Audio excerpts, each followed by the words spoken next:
ইংরেজি না জানা প্রায় অন্ধ এক শরণার্থীর সাথে মার্কিন ফেডারেল এজেন্টদের অমানবিক আচরণে যুক্তরাষ্ট্র জুড়ে উঠেছে সমালোচনার ঝড়। ১৯ ফেব্রুয়ারি বাফেলোর কারাগার থেকে মুক্তির পর ৫৬ বছর বয়সী রোহিঙ্গা মুসলিম শাহ আলমকে তীব্র ঠান্ডার মধ্যেই একটি বন্ধ কফি শপের সামনে রেখে যায় যুক্তরাষ্ট্রের বর্ডার পেট্রোল এজেন্টরা। এরপর থেকেই নিখোঁজ ছিলেন তিনি। ৫ দিন পর সড়কে মিলেছে শাহ আলমের মরদেহ। এই মৃত্যুকে হত্যাকাণ্ড আখ্যা দিয়ে বিচারের দাবি বাফেলোবাসীর।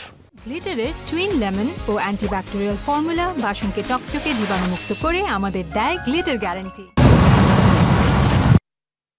যুক্তরাষ্ট্রের রোহিঙ্গা শরণার্থী নুরুল আমিন শাহ আলমের দাফনে উপস্থিত এই জনতাদের মধ্যে মুসলিম ছাড়াও ছিলেন বাফেলোর নানা ধর্মবর্ণের মানুষ। প্রায় দৃষ্টিশক্তিহীন শাহ আলমের অমানবিক মৃত্যু নাড়া দিয়েছে পুরো বাফেলো শহরকেই। প্রায় ১ বছর পর কারাগার থেকে মুক্তি পেয়েছিলেন শাহ আলম। চোখে দেখেন অস্পষ্ট, বোঝেন না ইংরেজিও। ৫৬ বছর বয়সী এমন এক ব্যক্তিকে গত ১৯ ফেব্রুয়ারি তীব্র ঠান্ডার মধ্যেই নিজ বাড়ি থেকে অনেক দূরের এক বন্ধ কফি শপের সামনে রেখে গিয়েছিল যুক্তরাষ্ট্রের বর্ডার পেট্রোল এজেন্টরা। ৫ দিন পর সড়কে পড়ে থাকা অবস্থায় উদ্ধার হয় এই শরণার্থীর মরদেহ। ধারণা করা হচ্ছে তীব্র ঠান্ডায় প্রাণ গেছে প্রবীণ শরণার্থীর। অমানবিক আচরণের অভিযোগে তোপের মুখে পড়েছে মার্কিন ফেডারেল এজেন্টরা। এমনকি বাফেলোর মেয়রও তাদের কর্মকাণ্ডের সমালোচনা করে বিবৃতি দিয়েছে। নির্যাতন থেকে বাঁচতে মিয়ানমার থেকে পালিয়ে নিরাপদ জীবনের আশায় পাড়ি জমিয়েছিলেন যুক্তরাষ্ট্রে। সেই দেশে শাহ আলমের এমন করুণ মৃত্যু কাঁদাচ্ছে প্রতিবেশীদের।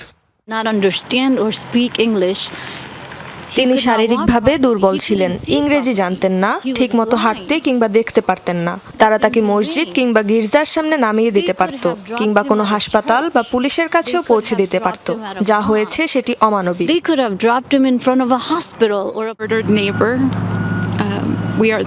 নিহত হওয়া আমার প্রতিবেশী নুরুল আলমকে সম্মান জানানোকে কর্তব্য মনে করছি।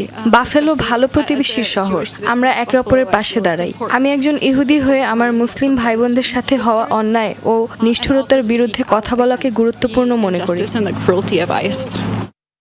বিক্ষুব্ধ বাফেলোর সাধারণ মানুষ শাহ আলমের জন্য চান ন্যায় বিচার, আর তাই তার মৃত্যুর জন্য দায়ীদের শাস্তির দাবিতে আয়োজন করেছেন প্রতিবাদ সভার। আমি একজন সাবেক শিক্ষক।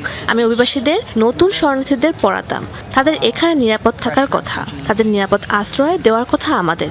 বিশেষ করে রোহিঙ্গা জনগোষ্ঠী, তারা নিজ দেশে অনেক নির্যাতন সহ্য করেছে।